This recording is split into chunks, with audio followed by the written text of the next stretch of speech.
जज के खिलाफ एफआईआर में इतनी देर क्यों? जस्टिस यशवंत वर्मा मामले में उपराष्ट्रपति धनखड़ ने उठाए बड़े सवाल। जस्टिस यशवंत वर्मा के घर पर कथित तौर पर बेतहाशा कैश मिलने के मामले में सवाल उठाते हुए उपराष्ट्रपति जगदीप धनखड़ ने कहा कि ऐसा लगता है मामला ठंडे बस्ते में चला गया।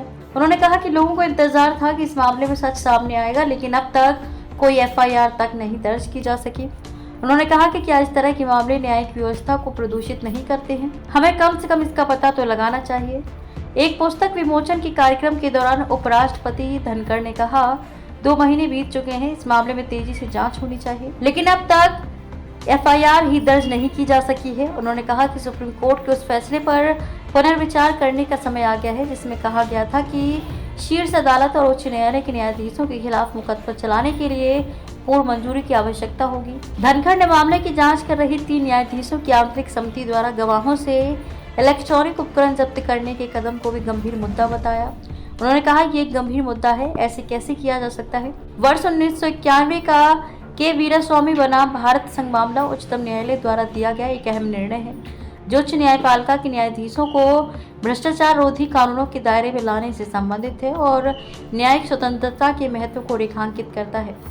शीर्ष अदालत ने अपने फैसले में रेखांकित किया था कि न्यायाधीश वास्तव में भ्रष्टाचार निवारण अधिनियम के तहत लोक सेवक हैं, लेकिन उसने कहा कि किसी न्यायाधीश पर मुकदमा चलाने के लिए पूर्व मंजूरी की आवश्यकता होगी। धनखड़ ने कहा, सच सामने आना जरूरी है, इसके लिए वैज्ञानिकों, फॉरेंसिक एक्सपर्ट्स को भी प्रयास करना चाहिए ताकि कुछ भी छिपा ना रहे।